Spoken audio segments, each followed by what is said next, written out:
Real estate pro बनना चाहते हो तो ये वीडियो पूरा एंड तक देखना। मोबाइल फ़ोन खरीदने जाते हो तो आईफोन 17 की जगह आईफोन 17 प्रो बड़ा पसंद आता है क्योंकि फंक्शन ज़्यादा है, या आईफोन 17 प्रो मैक्स है, राइट। लेकिन उसी तरह ज़िंदगी में प्रो या प्रो मैक्स बनने के लिए कुछ मेहनत करनी पड़ेगी, ऐसे ही सब कुछ नहीं हो जाएगा। आप हमेशा एक बात कहते हो कि भाई रियल एस्टेट में मेरे को टाइम नहीं मिलता, इतना सारा काम रहता है। मैंने कई एंटरप्रेन्योर्स को ये बातें करते हुए सुना है। ट्रुथ, सच्चाई ये है कि आप बिजी नहीं हैं, आप बस अनप्रोडक्टिव हो क्योंकि आप सही डायरेक्शन में काम नहीं कर रहे हो। अगर आपको 3 सिंपल स्ट्रैटेजीज बता दूं जिससे आप डेली 2 से 3 घंटा फ्री हो सको या समय को बचा सको, तो क्या आप अपने रियल एस्टेट में और ज़्यादा प्रोडक्टिविटी निकाल सकते हो? क्या और डील कर सकते हो? क्या ज़्यादा पैसे बना सकते हो? क्या ज़्यादा वेल्थी बन सकते हो? चलिए देखते हैं ये सब कैसे पॉसिबल है। मैं हूं doctor Amol Maurya, real estate coach, real estate trainer, real estate author and entrepreneur, और मैं और मेरी टीम ये रिसर्च बेस्ड पॉइंट्स आपके लिए लेकर आए, जहाँ 3 पॉइंट्स विद की स्टडीज मैं आपको समझाऊंगा, और अगर आप इसे इंप्लीमेंट करते हैं तो आप अपने रियल एस्टेट के गेम को 2x 3x कर सकते हैं मिनिमम। पहला पॉइंट है प्रायोरिटाइजेशन और 80-20 रूल का यूज। इसका मतलब क्या है दोस्तों? सही काम सही टाइम पर हाई वैल्यू टास्क को पहचानना आपको सीखना पड़ेगा।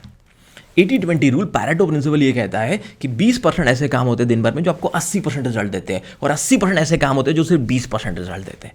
कई बार हम ऐसा काम करते हैं दिन भर जिससे रिजल्ट्स कम आते हैं पर हमारा समय ज़्यादा वेस्ट होता है। सिंपल शब्दों में आपको समझा रहा हूँ, अगर आपने फर्स्ट आवर में या आपके सबसे प्रोडक्टिव टाइम में वो काम किया जिससे ज़्यादा रिजल्ट मिलने वाला है, तो ऑटोमेटिकली आपकी प्रोडक्टिविटी बढ़ जाएगी, आपका टाइम का यूज़ सही होगा और आप एक फोकस्ड काम कर पाएंगे।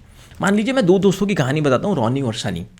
और रॉनी और सनी का रिजल्ट 2x या 3x डिफर करता है। रॉनी की 3 महीने में भी एक डील नहीं होती, सनी की हर महीने 2 डील हो जाती है। रॉनी जो है वो बहुत सारे ऐसे कामों में फंसा है जो बहुत इंपॉर्टेंट नहीं है प्रायोरिटी के हिसाब से, लेकिन वो कर रहा है। मान लीजिए कोई रिलेटिव आया तो टिफिन देने रेलवे स्टेशन जाना है। मान लीजिए कोई छोटा सा काम है हेयर कट का, वो दिन में कर रहा है, शाम को करने या सुबह करने के बजाय। लेकिन सनी का शेड्यूल बड़ा अच्छा है, पर्सनल काम सुबह करेगा 10 से पहले या शाम को 7 से बाद। मान लीजिए किसी घर में शादी है, उसकी प्लानिंग रॉनी करता है दिन में, सनी करता है शाम को 7 के बाद। भाई काम के समय डिस्टर्ब नहीं करना, सही समय पर सनी करता है सही काम, इसलिए महीने की 2 बुकिंग करता है। रॉनी 3 महीने में भी 1 बुकिंग नहीं कर पाता। क्यों? क्योंकि पैरेटो प्रिंसिपल का कोई नॉलेज नहीं है रॉनी को, सनी को है। तो सनी भाई आता है, दिन शुरू करता है, सही काम सही समय पे करता है, रिजल्ट निकालता है, और जो काम कम रिजल्ट देते हैं वो उसे सेकंड हाफ में करता है या शाम को 4 बजे के बाद करता है। अगर वो, इसका भी एक पूरा प्रायोरिटी मैट्रिक्स है। Urgent, important, not urgent, not important, urgent but important, not urgent but important, बहुत सारी चीज़ें हैं। मैं डिटेल में आगे जाकर इस पर भी वीडियो बनाऊंगा अगर आप चाहते हैं तो, लेकिन अभी इतना समझ लीजिए कि इंपॉर्टेंट काम को पहचानना सीखिए, प्रायोरिटी के हिसाब से काम कीजिए। तो 80-20 प्रिंसिपल कहता है कि आपके 20% क्लाइंट आपके लिए 80% पैसा कमा कर दे सकते हैं अगर आप वो 20% क्लाइंट पे फोकस कर पाए तो। और आपकी ऐसी एक्टिविटीज जो आपके लिए इनकम जनरेटिंग एक्टिविटीज है उनको आइडेंटिफाई करना बहुत ज़रूरी है।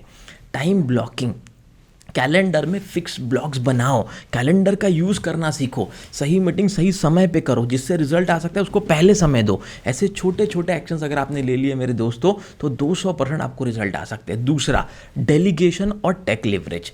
ये एक ऐसी टेक्निक है आज के मॉडर्न वर्ल्ड में, अगर आपने डेलीगेशन सीख लिया और टेक्नोलॉजी का लिवरेज सीख लिया तो आपका बहुत समय बच सकता है। तो delegation is your profit booster. Delegation का मतलब ऐसे जो भी काम है जो बहुत रिजल्ट नहीं देते उसे डेलीगेट कर दो अपने किसी टीम मेंबर को, किसी और चैनल पार्टनर को, या अपने किसी फैमिली मेंबर को जो बहुत रिजल्ट ओरिएंटेड काम नहीं है वो खुद मत करो, उसे डेलीगेट करना सीखो, तभी आप समय बचा पाओगे। आज के इस मॉडर्न और कॉम्पिटिटिव वर्ल्ड में सफल होना है तो समय का सही यूज़ करना पड़ेगा as a real estate entrepreneur. दूसरा, लिवरेजिंग टेक्नोलॉजी।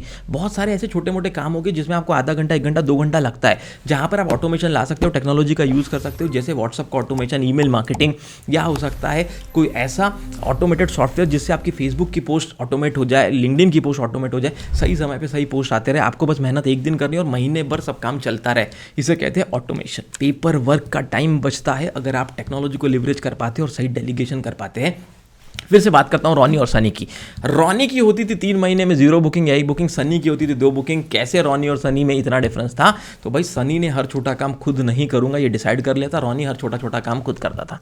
सनी यूज़ करता था डेलीगेशन का प्रिंसिपल, सनी यूज़ करता था टेक्नोलॉजी, सनी यूज़ करता था व्हाट्सअप के ऑटोमेशन, ईमेल मार्केटिंग, और रॉनी भाई पुराने तरीकों से एक एक को कॉल कर रहा है, एक एक को मैसेज कर रहा है, बेवकूफ़ों जैसी जिंदगी जीता था रॉनी।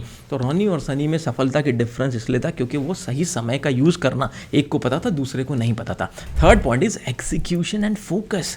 बहुत ज़्यादा ज़रूरी है कि आप एग्जीक्यूशन की स्पीड हो, आप स्पीड से काम करना जानते हो। डिस्ट्रैक्शन जो है ये आपकी प्रोडक्टिविटी को ख़त्म करता है। दिन भर रील देखते रहना, दिन भर चैट करते रहना, व्हाट्सएप पे दोस्तों के, फैमिली मेंबर्स के, कभी कभी गर्लफ्रेंड के साथ फालतू की चैट्स करते रहना और काम पे ध्यान न देना, बहुत सारी रील स्क्रॉल करते रहना, ये सब डिस्ट्रैक्शन है जो आपके टाइम को किल करते हैं। आपका फोकस डिस्ट्रैक्ट जब होता है तो पता है आपको, एक साइंटिफिक रिसर्च कहती है कि जब आप कोई टाइम पास करके वापस काम में आते हो, या कोई रील देखकर या कोई वीडियो देखकर, कुछ भी ऐसा टाइम पास करके वापस फिर से काम में आते हो, तो 15 मिनट लगते हैं फिर से आपके ब्रेन को काम पे फोकस करने में। अगर ऐसा आपने 20 बार कर लिया तो 20 × 15 300 मिनट वेस्ट हो गए आपके दिन भर में।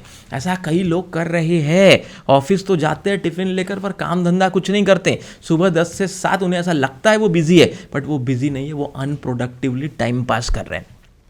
अगर आप सच में as a real estate entrepreneur अपना रिजल्ट ग्रो करना चाहते हैं तो आपको अपनी एग्जीक्यूशन स्पीड को बढ़ाना पड़ेगा और फोकस से काम करना पड़ेगा। बड़ी बड़ी बुक इसके ऊपर लिखी गई है, हाइपर फोकस, डीप वर्क। क्यों? क्योंकि लोग ये बताना चाहते थे कि भाई कॉन्सेंट्रेशन फोकस के साथ काम करोगे तभी रिजल्ट आएंगे। तो डिस्ट्रैक्शन को किल करना ज़रूरी है। किसी भी प्रकार का कोई भी डिस्ट्रैक्शन हो, बार बार ईमेल को चेक करना, बार बार व्हाट्सएप पे मैसेज चेक करना, बार बार सोशल मीडिया का नोटिफिकेशन देखना, या बार बार रील्स देखना, या बहुत ज़्यादा गॉसिप्स करना, टाइम पास करना, ऐसा कोई भी वर्क जो आपके प्रोडक्टिविटी को डिक्रीज करे, उसको पहचानोगे नहीं तो रिजल्ट नहीं आने वाला। टाइम को मैनेज करना है तो डिस्ट्रैक्शन को कम करना पड़ेगा, फोकस को बढ़ाना पड़ेगा। और मेरे दोस्तों, दिन की शुरुआत करनी पड़ेगी डेली स्पेसिफिक गोल के साथ कि आज सुबह से शाम तक मैं कौन से स्पेसिफिक टास्क को अचीव करूँगा जो मुझे मेरे फाइनल गोल की तरफ लेकर जाए। अगर मैंने साल भर में कुछ सोचा है, 3 महीने में कुछ सोचा, तो वहाँ तक पहुँचने के लिए क्या पर डे मैं ऐसी एक्टिविटी कर रहा हूँ जो मुझे मेरी गोल से नज़दीक ले जा रही है। ये सब चीज़ों को अगर आप समझते हैं तो मैं आपको गारंटी देता हूँ। और यही था रॉनी और सनी का डिफरेंस। स्टोरी भी यहीं से शुरू हुई थी, एंड भी यहीं होगी। रॉनी करता था दिन भर टाइम पास, सनी करता था दिन भर काम। रॉनी करता था अनप्रोडक्टिव चीज़ें, सनी करता था प्रोडक्टिव चीज़ें। रॉनी और सनी में अल्ट्रा सक्सेसफुल सनी इसलिए बन पाया क्योंकि सनी ने बना लिए लाखों करोड़ों रुपए, क्योंकि सनी ने किया दिन भर काम, रॉनी ने किया दिन भर टाइम पास। आप डिसाइड करिए आपको रॉनी बनना है या सनी। रियल एस्टेट में गेम चेंजर बनना है तो अपने ऊपर काम करना पड़ेगा, अपनी स्किल्स पे काम करना पड़ेगा, फोकस के साथ काम करना पड़ेगा, डिस्ट्रैक्शन से दूर रहना पड़ेगा। और मेरे दोस्तों, पेरेटो प्रिंसिपल का यूज़ करना पड़ेगा, टेक्नोलॉजी का यूज़ करना पड़ेगा। समय खुद ब खुद बचेगा। पर डे 2-3 घंटे, 4 घंटे बचेंगे, उसमें कितने और काम निपट जाएंगे और आपके ज़िंदगी के हर गोल कंप्लीट होंगे। ऐसे वैल्यू एडेड प्रोडक्टिव वीडियो चाहते हो बार बार हम बनाएं तो चैनल को सब्सक्राइब करके बेल आइकन को हिट करना बिल्कुल मत भूलना। और मेरे दोस्तों, कौन सा पॉइंट आपको सबसे इंपॉर्टेंट लगा वो ज़रूर लिखिए। कौन सी गलती आपसे इतने दिनों से हो रही थी वो ज़रूर लिखिए। जितना आप हमारे साथ इंटरैक्ट करेंगे, कमेंट करेंगे, उतना हम भविष्य में ऐसे वैल्यू एडेड और प्रैक्टिकल वीडियोस लेकर आएंगे। आप कहेंगे सर इतने इंपॉर्टेंट पॉइंट तो मैंने पेड कोर्सेज में भी नहीं सीखे। बिल्कुल, हमारा मिशन है भारत में 1 करोड़ जॉब क्रिएट करना, 1 लाख एंटरप्रेन्योर को एम्पावर करके, और वो होगा जब हम आप तक ऐसा क्वालिटी कंटेंट लेकर आएंगे। हमारी बुक रिलेटेड गेम चेंजर को नेशनल बेस्ट सेलर बुक बनाने के लिए दिल से धन्यवाद। हमारे चैनल को एशिया का number 1 real estate training coaching channel बनाने के लिए दिल से बहुत बहुत धन्यवाद। अगर आप चाहते हैं ऐसे वीडियोज़ और आते रहे तो ऐसे वीडियोज़ ज़रूर लोगों से शेयर कीजिए। आपके शेयर करने से मुझे और मेरी टीम को बहुत इंपैक्ट पड़ता है ताकि हम ऐसा वैल्यू एडेड कंटेंट बार बार बनाएं।